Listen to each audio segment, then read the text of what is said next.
נחמן ממנו, ראיני, לטובה, שלמה, ספיר מasios, the ninth story, נחמן ממנו, the ninth story, נחman ממנו, the clever man and the simple man, once there were two owners, once there were two homeowners in the city, and they had great wealth and large houses. The two homeowners had two sons, that is, each one of them had a son, and the two children learned together in the same schoolhouse, and one of them was a chacham, clever, smart, sophisticated, wise, and the other was a Tom, simple, innocent, artless, wholesome. Not that he was a fool, rather his intellect was simple, without sophistication. And the two sons loved each other very much, even though one was clever and the other was a Tom, and his mind simple. They still loved each other very much. Around a certain time, the two homeowners began to decline from the wealth, and kept declining until they became entirely possessionless and became destitute, and nothing more remained for them except their houses, and the sons began to grow up, and the homeowners told the sons, we haven't wherewithal to pay for you, we cannot sustain you, do for yourselves what you can. The Tom went to learn shoemaking, the chacham, because a discerning person,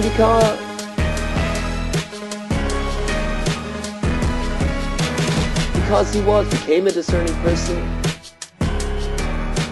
The chacham was a discerning person, because he was a discerning person, bar'ha, in other words, a smart and understanding person. He didn't want to apply himself to such a common trade, so he decided he would travel the world and look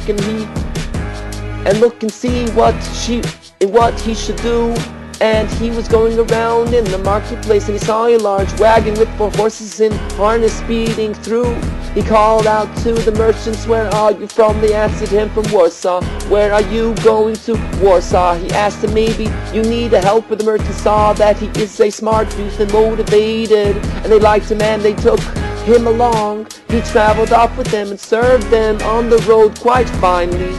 When they arrived in Warsaw, since he was a student, he decided, since I am already in Warsaw, why should I remain with these merchants? Maybe here there is a better place than them. Let me go search. And he walked around in the marketplace and began to inquire and ask regarding the men who had brought him, and whether here there is a better place than them. They answered him that these people who had brought him there are honest people, and it's good to be with them. But on account of this, it's very difficult to be with them, since their dealing and trading is in very distant places. Meanwhile he went on, and he noticed shop servants as they were going around the marketplace, and they were going around as they are accustomed to, with all their charm, with their caps and the pointy shoes and the rest of the charms which they have in their gates, and how they go dressed. And he was a smart youth, and this thing pleased them very much, since it's a nice thing and it's at home in one place. He went to the men who had brought him and gave them thanks, and told them that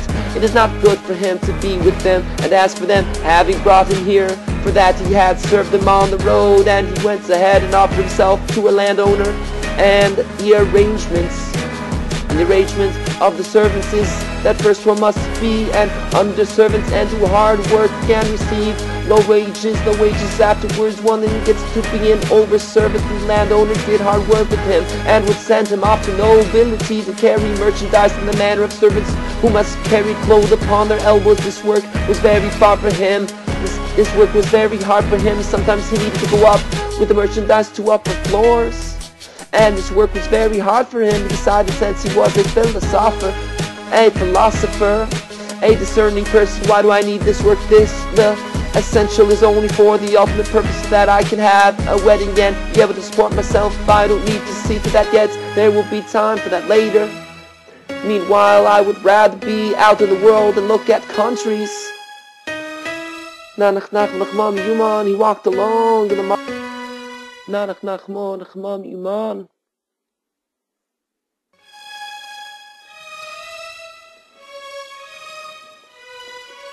נחמן. נחman.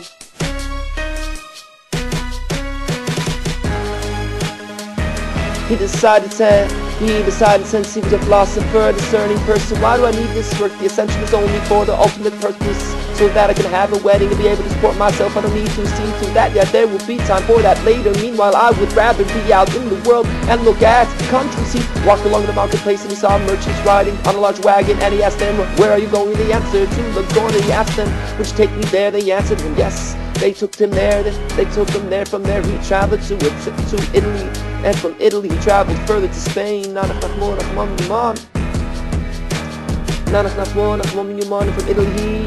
And from Italy he traveled further on to Spain.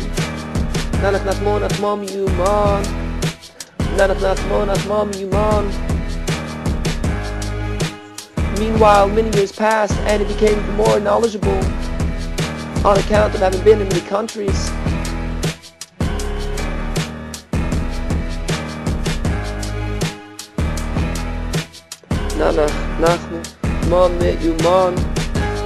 Meanwhile, many years passed, and he became even more knowledgeable on accounts.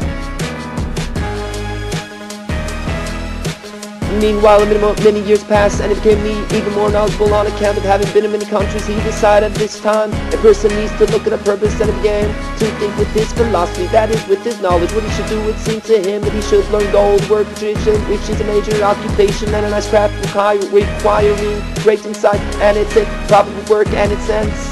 And since he was a discerning man and a philosopher, he didn't need to study the trade many years. Merely in a quarter year he received the skill and became quite a great craftsman, and he knew the work better than the one who had trained him. Afterwards he concluded, even though I have such a trade in hand, nonetheless I will not content myself with it. For today this is distinguished. Maybe at another time some other thing will be considered important. And went ahead and placed himself with that gem cutter, and on account of his cleverness he acquired the skill in a short time as well, in a quarter year. Then he thought to himself, with this philosophy, even though I have two trades in hand, who knows, perhaps both will not be important. Therefore it is good for me that I should learn such a profession that will always be important. That will always be important. That will always be important. He probed out with his insight and with his philosophy that he should learn medicine, for this is a thing which one always needs and is always esteemed. And routine is when one will study medicine, one must learn the Latin, the language and its writing, and one must learn philosophy. And he on account of his insight, that is understanding massive, is also in a short time, in a quarter year, and he became a big doctor and a philosopher and an expert in all fields of wisdom. And he became a big doctor and a philosopher and an expert in all fields of wisdom. נחman, and the world began to be like nil to him. In other words, the entire world became like nothing to him. That is, he maintained that nobody has any sense at all, for on account of his great wisdom, since he was such a great craftsman, such a smart person, and such a doctor, every person in the world was like nil to him, equal to nothing. So he decided that he would now accomplish a purpose and would take a wife. He thought with this opinion, if I would have wedding here, who will know what has become of me? Let me rather go back home so that people will see what has become of me. I left as a young boy, and now I have come to such greatness. And he picked up and traveled home, and he had great afflictions on the way, for on account of his sophistication he didn't have anything to talk about with anyone, and he had no lodging like he desired. So he kept having great affliction continually.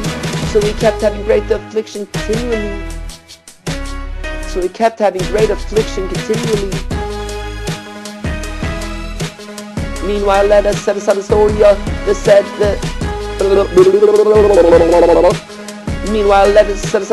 of the clever man, and we will begin to tell the story of the simple man. The simple man learned shoemaking, and since he was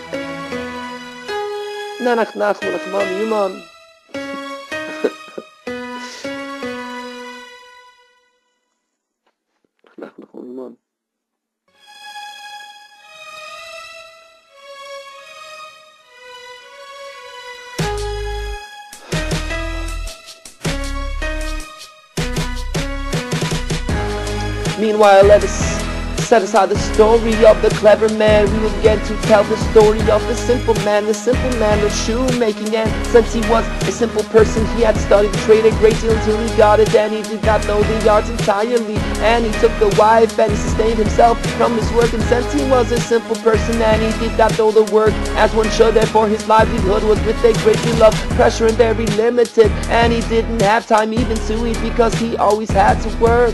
Since he didn't know his work entirely, except that while he was working, when he had inserted the nail and pulled through the cobbler's thread, then he would take a bite, on a piece of bread, and he ate.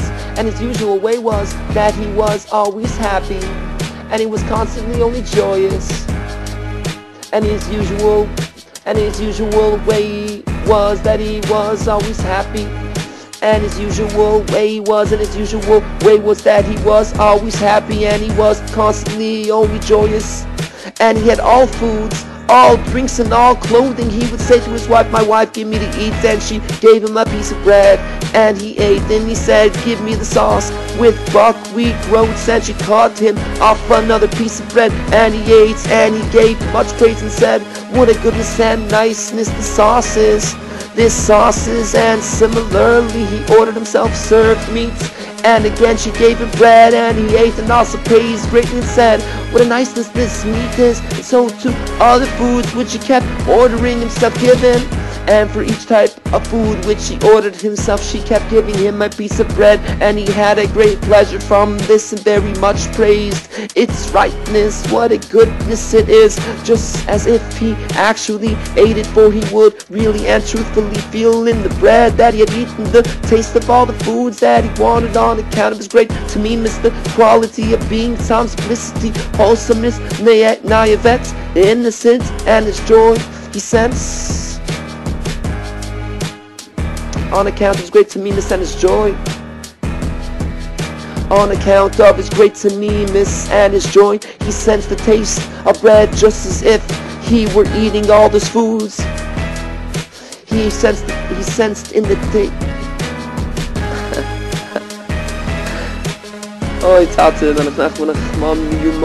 On account of his great tamimis and his joy, he sensed in the taste of bread all the taste just as if he were eating all those foods. And similarly he would say, "My wife, give me a drink of beer." She gave him water, and he would praise what a niceness this beer is. And he would summon, "Give me med." She gave him water, and he also praised the same way, "What a good med this is. Give me wine or other drinks." She continued giving him water, and he had the light to praise the drink just as if he's drinking it. And so too with clothing, it was he and his wife together had one pelt, finished pelt coat, unfinished skin with fur coat. When he needed a pelt's name to go to the market, he would say, "My wife, give me the pelt," and she gave it to him. When he needed a tulip fancy overcoat with fine fur on the inside and the fur rolled over out onto the collar, with fine fur and the inside, with fine fur on the inside and the fur rolled over onto the collar to go amongst the people, he would say, "My wife, give me the tulip," and she gave him the pelt. He would have great delight and would praise what a niceness the tulip is. What a niceness this tulip is. When he needed a costume, long suit coat to go to synagogue, he would summon and say, "My wife, give me the costume," and she gave him the pelt. He would give praise, and he said, "What a niceness and what a beauty this costume is." And so too when he needed to don a yuppah, a long unlined silk robe worn for formal occasions, she would also give him the pelts, and he would also give praise and had delight. What a niceness and what a beauty this yuppah is, and thus with all things, and he was full of joy, happiness, and well-being constantly. And thus with all things, and he was full of joy, happiness, and well-being constantly.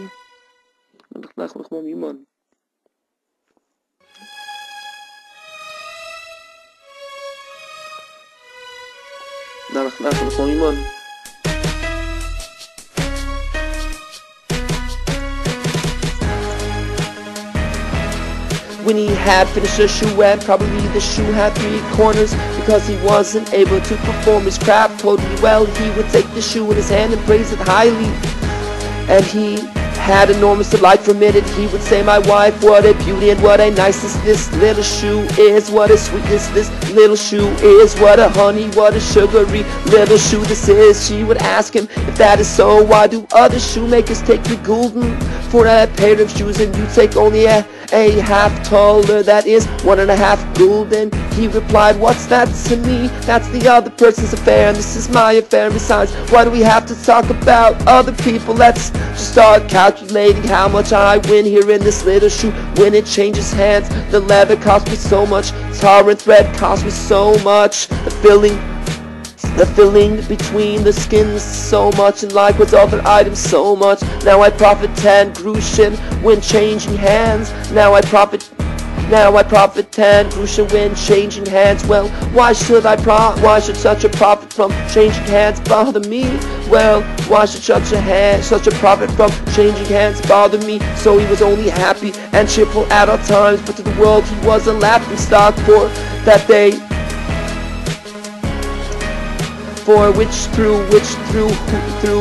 through him that they got whatever they wanted, for here they had someone to mock as they pleased, for he seemed to them like a lunatic. People would come in intentionally start speaking with him in order to have something to make fun of, and the simple man would say to them just without mockery, and as soon as they answered him, no kidding, no mockery, he listened to them and started talking with them, for he did not want to further suspect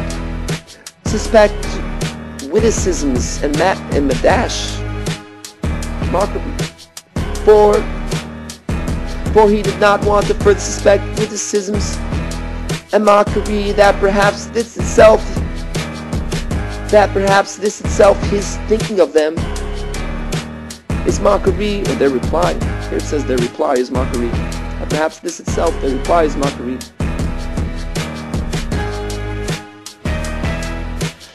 Understood it that perhaps this itself, them thinking like that about them, is mockery.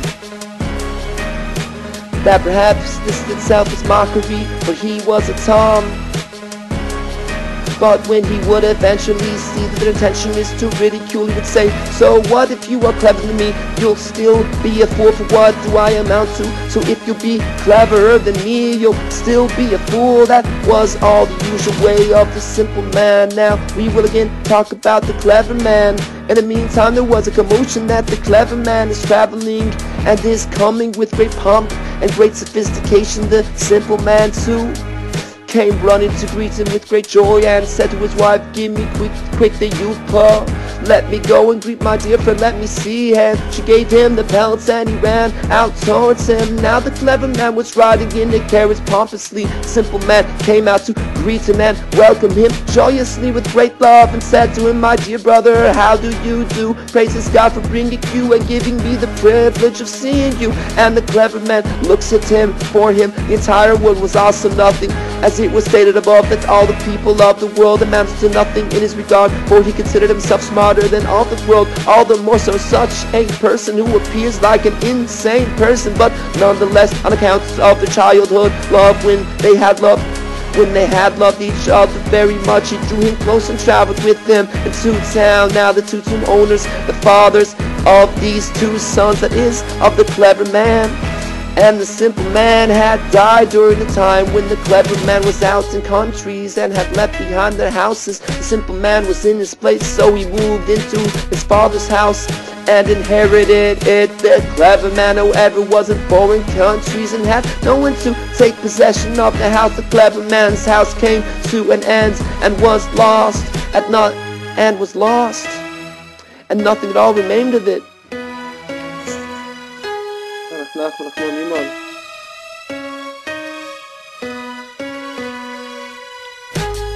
נחמן, the clever man, however, was in foreign countries and had no one to take possession of the house. The clever man's house The clever man's house came to an end and was lost, and nothing at all remained of it. So the clever man had no house to enter in. When he arrived, he traveled to an inn and suffered anguish there, because it wasn't the kind of inn that he wanted. And the simple man had now found himself a new thing to do, and would always run to the clever man with love and joy. And he noticed that the clever man had affliction from the inn. So the simple man said to the clever man, brother, come over to my house. Come over into my house, brother, come over to me into my house, brother, come over to me into my house to stay with me, and I will gather my entire belongings into one bunch, and you'll have my entire house. This was agreeable to the clever man, so he went into his house and stayed with him. And the clever man was always full of suffering, for he had left a reputation that he is a great wise man, a great craftsman, and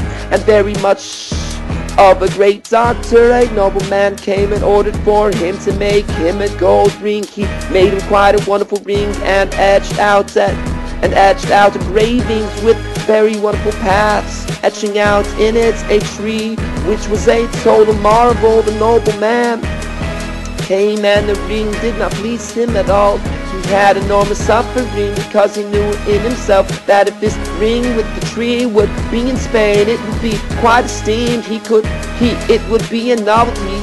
It would be a novelty there, but here it's not liked whatsoever. And similarly, one time a great nobleman came and brought an expensive diamond that was brought from distant lands, and he brought with him another diamond with an image, and bid him to etch out just as this image is. So should he etch out on the diamond that he brought him, which was from distant lands. He etched out precisely like the image, except he lacked one thing which nobody at all would discern except him alone. The nobleman came and took the diamond, and he liked it very much, but the clever man, and they had great agony from the shortcoming that he lacked. He thought to himself, as smart as I am now, should I make a mistake? As smart as I am now, should I make a mistake? And similarly in medicine, he suffered as well when he came to an ill person, and he gave him treatments of which he knew clearly that if the patient should only survive, he would certainly have to be healed from the treatments, since they're very excellent treatments. And then however the patient died, the public said that he died because of him, and he had great affliction. From this, and likewise sometimes he gave an ill person treatments, and the ill person became healthy, and the public said it's a chance occurrence. In other words, he became so healthy not from him. He also suffered very much from that, so he was full of afflictions constantly. And similarly, when he needed a garment, to summon the tailor and took pains with him until he taught him to make the garment in the fashion like he wants, in the way he knew. The tailor hit upon it and made the garment just as he wanted, except the tailor erred on one lapel on one corner and didn't hit it off well. He suffered great anguish from that, because he knew in himself that although here no one discerns it, if I were only in Spain with this lapel, with this corner, they would laugh at me and I would look ridiculous. And so he was always full of suffering, and the simple man used to always run, coming to the clever man with joy, with happiness, but he always found him in affliction and full of suffering. And he asked him, such a wise person and such a wealthy person as you, why do you always have anguish? Why am I constantly happy? The clever man, this was a mockery, and he seemed crazy to him. The simple man said to him, even plain people, when they make fun of me, are fools as well. נחמן. נחman.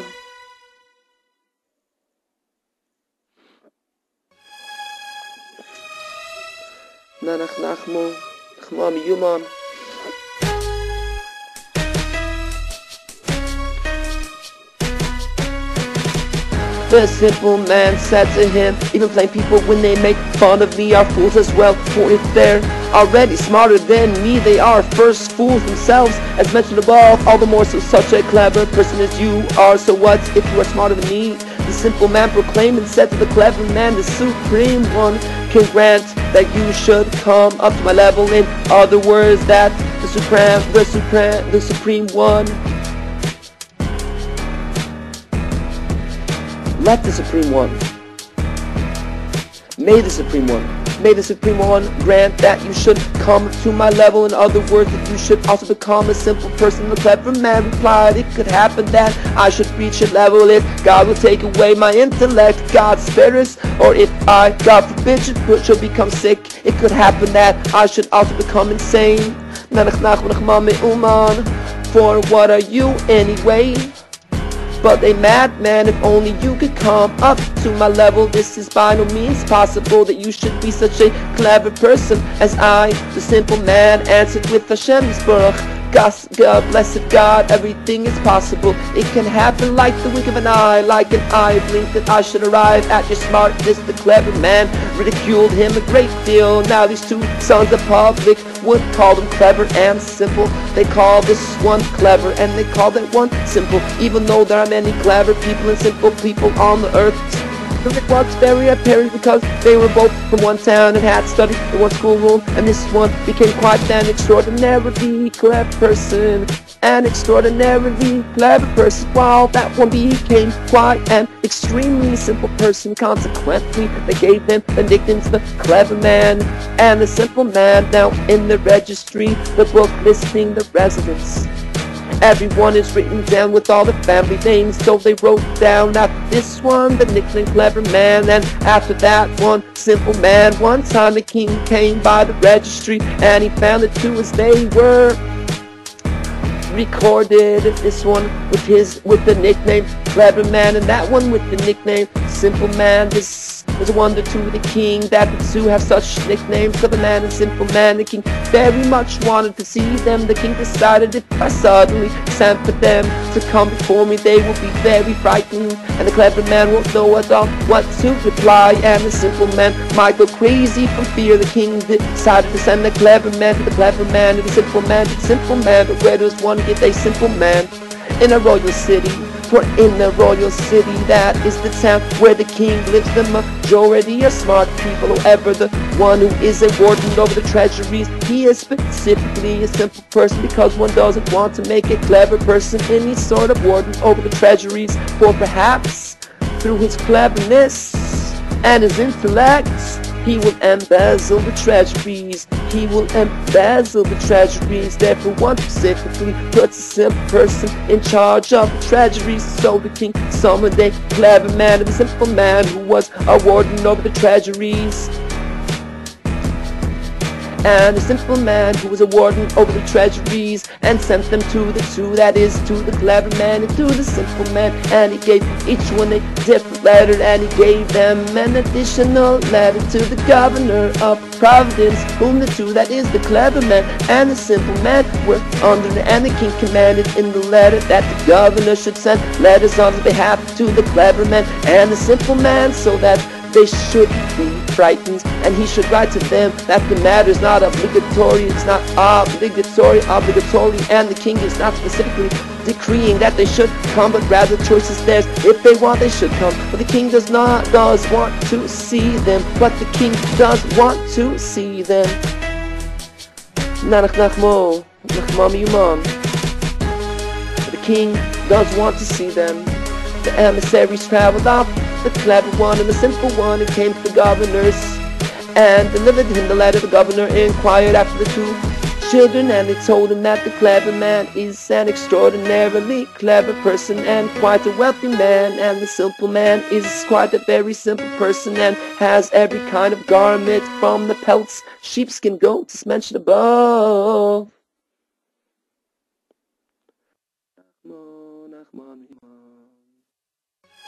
נחמן.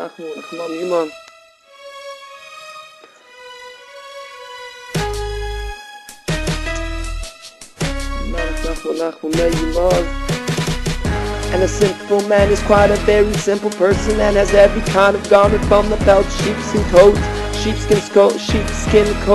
as mentioned before. The governor decided that it is certainly not nice that they should bring him before the king, dressed him in dressed in upheld, so he made them clothes as appropriate and placed them in the simple man's carriage. And he gave them the letters. As mentioned, the messengers traveled off and came to them and delivered the letters to them. The clever one delivered to the clever man, and the simple one to the simple man. And the simple man, as soon as he was delivered the letter, spoke up to the emissary, who was also a simple man as mentioned, who brought them the letter. I don't know what is written in the letter, read it to me. He answered him, I'll tell you externally. Yiddish, Oisenwenig, German, Ossendig, Hebrew, بع'ha, by rote what is written in it. The king wants you to come to him immediately. He asked, just without mockery. He answered him, it's a definite truth without mockery. He was immediately filled with joy, and he ran and said to his wife, my wife, the king has sent to me. She asked him, what is it? Why has he sent for you? He had absolutely no time to answer her whatsoever. He immediately rushed himself joyfully and went ahead and sat himself in the carriage so that he could travel off with the messenger. Meanwhile, he noticed the clothes there which the governor had made on his behalf and placed in his carriage. As mentioned, he became even happier. Now he had clothes as well, so he was extremely happy. In the meantime, the king was delivered leaks regarding the governor and that he is committing fraud, and the king removed, in other words, deposed him. The king made up his mind, it's good if a simple person would be governor. That is a time for a simple man would conduct the country with truth and justice, since he doesn't know any cleverness or inventions. The king felt that he should make the simple man, that is the simple man who is the friend of the clever man, whom the king had sent for a governor. The king sent an order that the simple man who he had sent for should become governor. Now the simple man must travel through the provincial capital. Thus they should station themselves at the city gates, so that as soon as the simple man arrives, they should detain him and give him the appointment that he should be governor. So and they stood at the gates, and as soon as he drove through, they stopped him and told him that he has become governor. He asked just without mockery. They answered him definitely with no joking, we are not mocking you. The simple man immediately became governor with authority and power, and now that his mazel had improved, and mazel machkim, that is the mazel, the constellation, good timing, the good makes a person smart, the good constellation, good governing constellation. That is, the mazel makes a person smart. He now acquired a bit of discernment, that is understanding. Nonetheless, he did not make use of his wisdom at all, but instead conducted himself with this tamimis before, and he led the state with tamimis, with truth and with integrity, and he dealt absolutely no falseness or injustice to anyone. And for the management of a state, one needs no great intellect nor special knowledge, just a brightness and tamimis. When two people came before him for judgment, he would say, you are clear and you are liable, purely according to his tamimis and his truthfulness, without any deceit or falseness. And thus he led everything with truth, everyone with truth. The country loved him very much, and he had loyal advisors who truly loved him, and on account of love, one of them gave him advice, in as much as you will certainly have to appear before the king, since he has already sent for you. And moreover, since he has already sent for you, and moreover, the procedure is that a governor has to come before the king. Therefore, even though you are very sincere, and the king will not find any falseness in you, in your leadership of the country.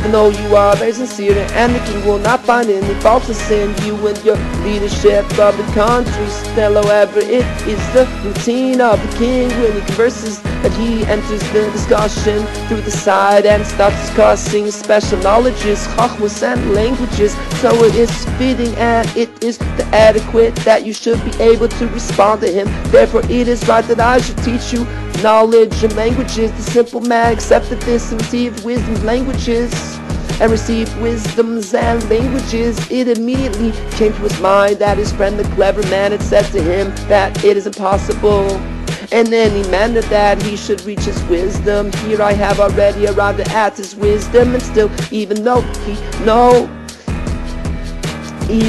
now knew wisdoms, he did not use the wisdoms whatsoever, but conducted himself with simplicity as before. Afterwards the king dispatched that the simple man, the governor, should come to him. He traveled to him with the king. First the king discussed the leadership of the country with the simple man, and the king was very well pleased, for the king saw that he leads justly and with great honesty, without any wrongdoing, and completely without falseness. Then the king began to talk about fields of knowledge and languages.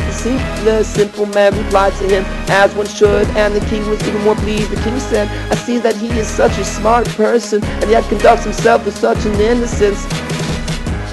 With such an innocence he pleased the king very well, and the king made him a minister over all the ministers, and the king ordered to give him a special city where he should live, and commanded to wall him about with very beautiful walls as is befitting, and gave him a writ regarding the fact that he should be minister. And so it was, they walled him about with a writ in gold, I think, in gold writing. And so it was, they walled him about with very fine, beautiful walls in the place where the king had ordered, and he took on his greatness in full effect with toike, strongness. The clever man, when the letter from the king came to him, when the letter from the king came to him, replied to the clever person who brought the letter, wait and spend the night here, we will talk it over and we'll come to a decision at night. He prepared for him a great feast during the meal. The clever man, the simple man's friend, started being clever and analyzing with his cleverness and his philosophy. He spoke up and said, what can this mean, that such a king should send for such a lowly person as I? Who am I that the king should send for me? What's the sense? Such a king, what's the sense? Such a king who has such authority and such prestige, and I as little as I am versus such a great king. Well, how is it conceivable that such a king should send for me? If I should say, on account of my wisdom he has sent for me, what do I amount to next to the king? After all, doesn't the king have any wise man? And the king is certainly a great sage himself. So what is this that the king should send for me? So he was very astonished about this, and as he was wondering thus, he called out to the other clever person, the messenger who had brought the letter. Do you know what I'm going to tell you? Well, my opinion is that it clearly must be that there is no king whatsoever here in the world, and the entire world is mistaken in this. They think that there is a king here, just the opposite. Understand, how can it be that the entire world should entrust itself into the hands of one man, that he should be the king? There is certainly no king on the earth whatsoever. The clever person, the messenger, replied, haven't I brought you a letter from the king? The clever man, the simple man's friend, asked him, did you personally receive the letter at the king's? From out of his hand? He answered him, no, but another person gave me the king's letter. He called out, well, just the reverse. Now see with your eyes that I'm correct, that there is absolutely no king.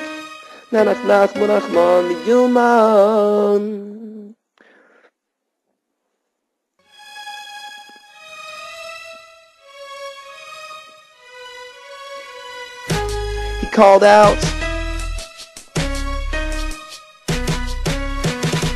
well, just the reverse now. See with your eyes that I am correct, that there is absolutely no king. Once again he asked him, just tell me you are from the royal city and you grew up there. Tell me, have you once seen the king? He answered no, for in fact it is so that not everyone is privileged to see the king, for the king is not seen but on rare occasion he declared. Now see that I am correct, that there's definitely no king whatsoever, for even you here have never seen the king, for even you here have never seen the king.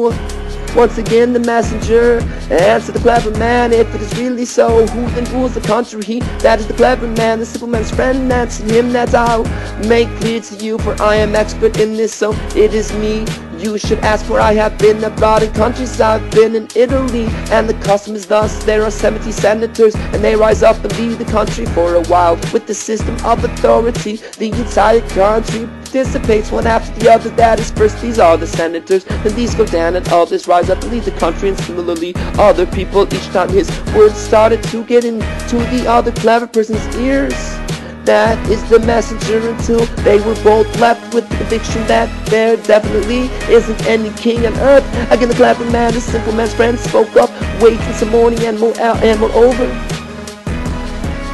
wait until morning, and moreover, I'll prove to you clearly that there is definitely no king.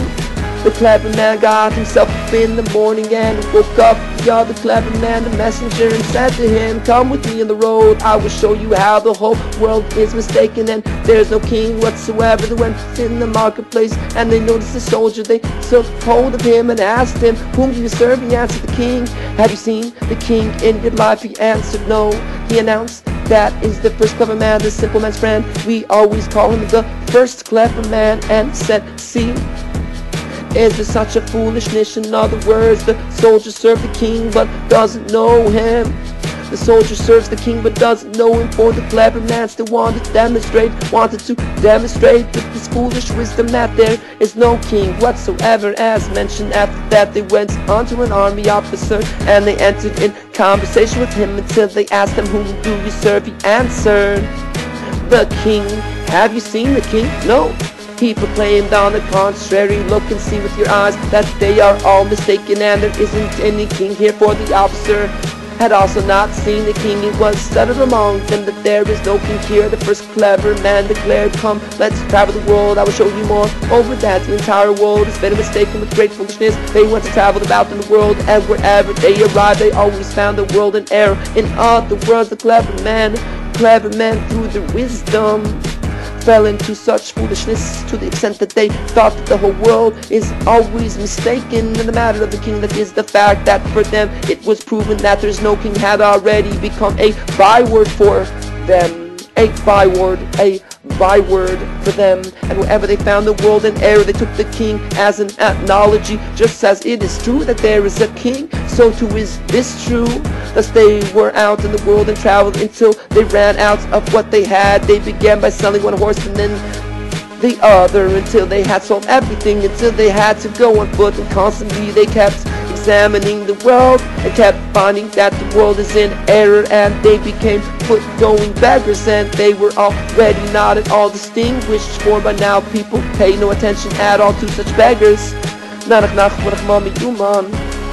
So they were out in the world until it turned out that they came to the city where the minister lives, that is the simple man, the clever man's friend. And there in that city was a genuine Baal Shem, literally master of the name, the divine name, the holy man, the miracle worker. And the Baal Shem was held in high esteem because he had done truly wild things.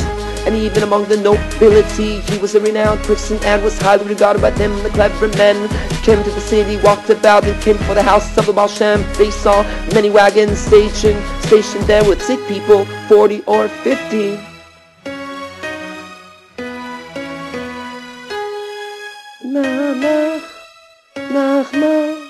נחמן מיומן.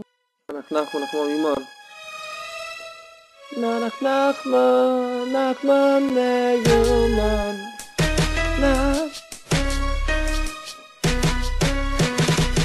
They saw many wagons stationed there with sick people, 40 or 50. The clever man thought that a doctor lives there. He wanted to go inside to him, since he too was a great doctor. He wanted to go in to make his acquaintance. he asked who lives here, they answered him, a Baal Shem. People replied, he made a heavy laughter, ho ho ho ho ho, and said to the other, that is to the messenger, wise person, this is another line of foolishness. This is even more nonsense than the mistake about the king, brother. Let me tell you about this falsehood, how much the world is mistaken and so deceived. Meanwhile they became hungry and found that they still had 3 or 4 grushim. They went to the food kitchen, Yiddish gur kech, every man's kitchen, and there one can get food from even 4, even 3, 4 grushim, and they ordered themselves served it with food, and they were served. While they were eating, they talked and made fun of the lie and the error of the Baal Shem, how the world is in error, and the food kitchener gur kecher heard their talk, and it upset him very much, because the Baal Shem was highly esteemed. Then he said to them, eat up what you have and get out of here. Then the son of the Baal Shem arrived there, and they kept on ridiculing the Baal Shem before his son's eyes. The food kitchener screamed at them for making fun of the Baal Shem before his son's eyes, until the kitchener beat them all together harshly and pushed them out of his home. It made them very furious, and they wanted to obtain a judgment over his beating. Then decided that they will go to their homeowner, where they had deposited their bundles, so as to take counsel with him as to how to attain a judgment against the food kitchener who had beaten them. They went and told it to their homeowner that the food kitchener had severely beaten them. He answered them why they told him, because they had spoken against Hashem. The homeowner answered them, it definitely isn't upright that people should be beaten, but you, however, behave entirely not right by talking against the Baal Shem, for the Baal Shem is highly regarded here. They saw that he too was in error. They left him and went to the commissioner, and the commissioner was a Gentile. They told him the story that they had been beaten. He asked why. They said because they had spoken against the Baal Shem. The commissioner also beat them deathly and pushed them out. They went away from him and went to a superior who had authority and still could not bring about any judgment, and thus they kept going from one to another, each time to a higher one, and still accomplished nothing, but were well beaten every time, until they came before the minister, who was a simple man as mentioned, and there before the minister were stationed sentries. They announced to the minister that a person needs him, and he ordered that he should come in. The clever man came before the minister. As he was coming in, the minister immediately realized that this is the clever man, his friend, but the clever man did not recognize him, since he's in such greatness. Now immediately the minister started to talk to him and said to him, see what my tamimis has brought me to such a greatness, and what your cleverness has brought you to. The clever man spoke up and said that you are my friend, the simple man. We can speak about this later. Right now give me a court hearing for them having hit me. He asked him, why did they hit you? He answered him, why? Because I spoke against the Baal Shem, that he is a liar and it's all a swindle. The simple man, prime minister, spoke up to him, you still adhere to your contrivances. Look, you said you can easily reach mine, i.e. my level, but I cannot reach yours. Now see that I have already long reached yours. For the simple man had already become a big wise man as well. But the simple man had already become a big wise man as well as mentioned, but you have still not reached mine, and I see that it is more difficult that you should arrive at my tamimis. And I see that it is more difficult that you should arrive at my tamimis.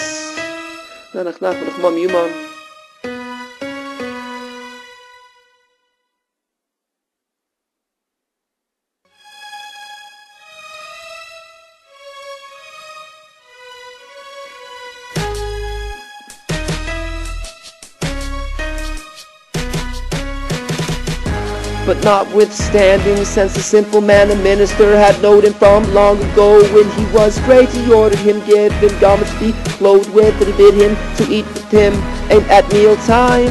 to eat with him at mealtime. While they were eating, they began to converse, and the clever man tried to demonstrate his foolish opinion that there is no king whatsoever.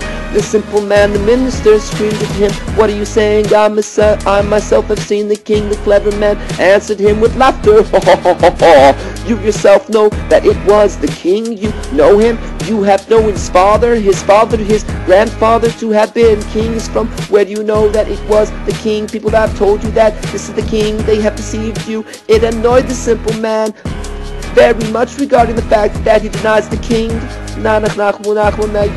Meanwhile, someone came and said, "The devil, Yiddish toivel,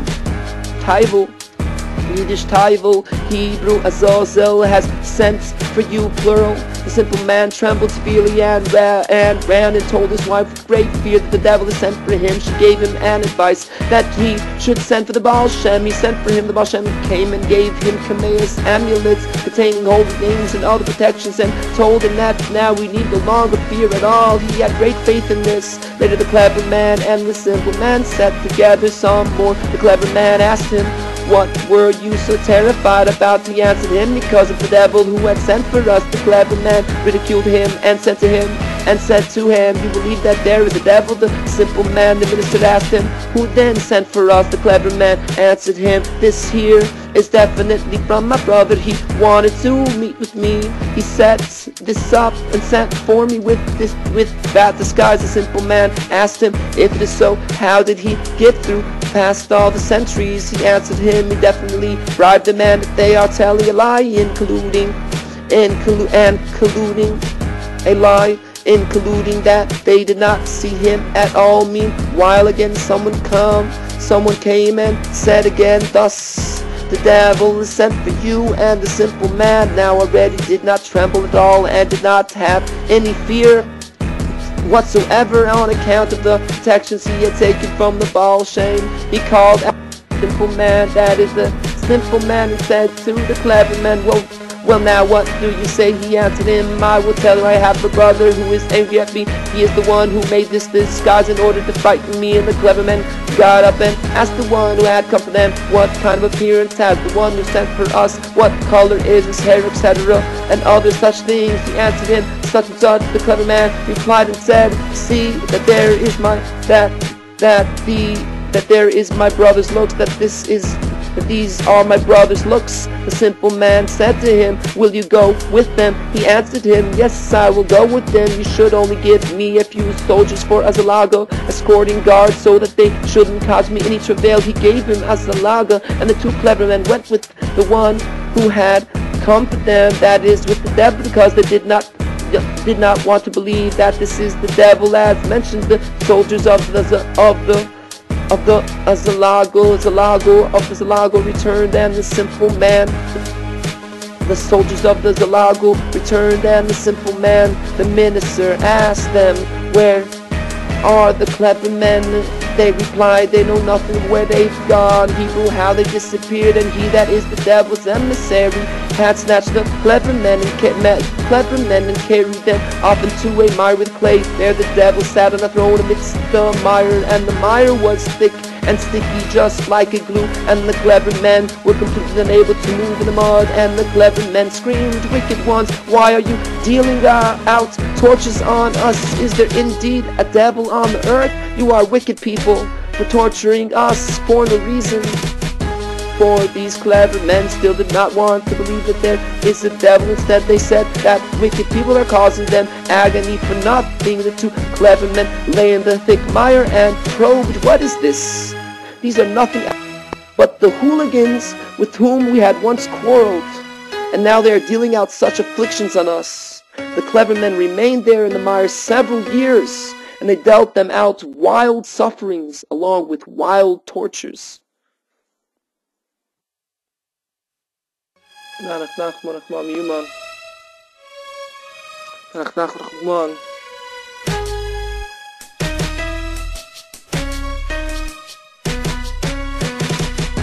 What is this?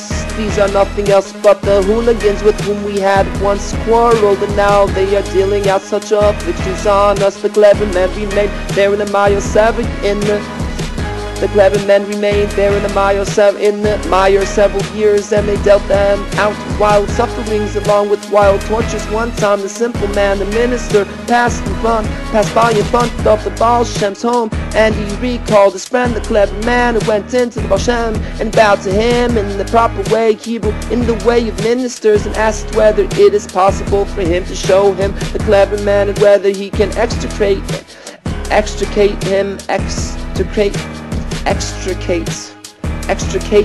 And the simple man, the minister, said to the Baal Shem, do you remember the clever man whom the devil sent forward and carried away? And from that time I have not seen him. The Baal Shem answered him, yes, I remember. The simple man, the minister, bid him that he should show him the place where the clever man is, and that he should extricate him from there. The Baal Shem said to him, I can certainly show you his place and take him out wherever no one else can go.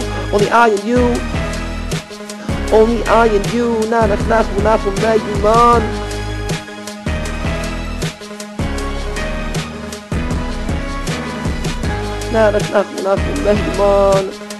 he talked to the clever man. Remained there in the mire 7 years, and they dealt them out wild sufferings along with wild tortures.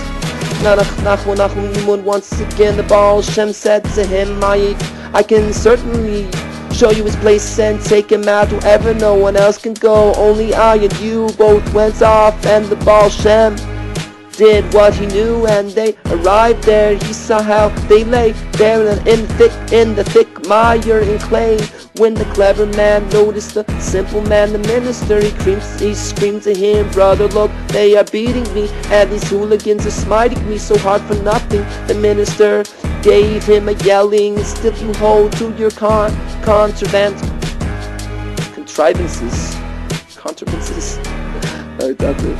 Still you hold to your contrivances and don't want to believe in anything at all, and you say that this is people. Well, look now, this here is the Baal Shem whom you had denied. You will be shown that specifically only he can take you out, and he will show you the truth. The simple man, the minister, did bid the Baal Shem that he should take them out and show them that this is a devil and not humans. The Baal Shem did what he did, and they were left standing on the dry land, and there was no mire there at all, and the harmful angels became plain dust. That is, they became earth altogether. Then for the first time the clever man beheld the truth and had to admit everything, that there is indeed a king, and there is indeed a genuine Baal Shem, etc. Regarding notes following the story, was said the Torah of Quran 2 lesson 19, which discusses Tmimis, that the essence of Judaism is not any mental scheming, but only Tmimis and simplicity, etc. After he concluded the story, he announced, then when the prayer is not as it needs to be, it's a three-cornered shoe, a shichlin mit drei ecken. Understand well what is said, as one can live out the world with bread, water, and a coat, and would have a better life and a happier life than the most clever person and the wealthiest person, as we see that they are full of travails constantly, and ultimately it is certainly altogether good for the Tom who sufficed with what he had and was constantly happy. And whoever will be a wise guy and overthinks a great deal will have the difficulty from beginning to end, and is full of afflictions constantly, and never has any life, and ultimately becomes lost, until the Tom has to have pity on him and help him. Aside from this, here in the story are more very great secrets, for all the tales are great secrets of the Torah throughout. In Hebrew, regarding the story, was said the Torah of Quran 2:19, which discusses Tmimis, that the essence of wholeness is only Tmimis and simplicity, and the concept of a Molech who was a wise guy and became an apostate at the root, etc. See there regarding the verse Sheva Yipol Tzadik comes 7 times. The Tzadik falls but rises, and letters are an acronym of a Molech for the root of the downfalls of all the downfalls are through wisdoms, etc.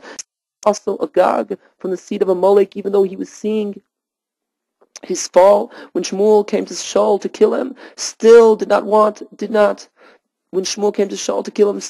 believe, as is written, Vayelech Agag Madonos. Agag went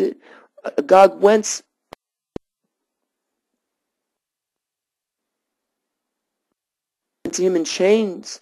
And the Targum Yonasim translates, God went to him mefanko, with a noble or indulgent manner, indulging himself.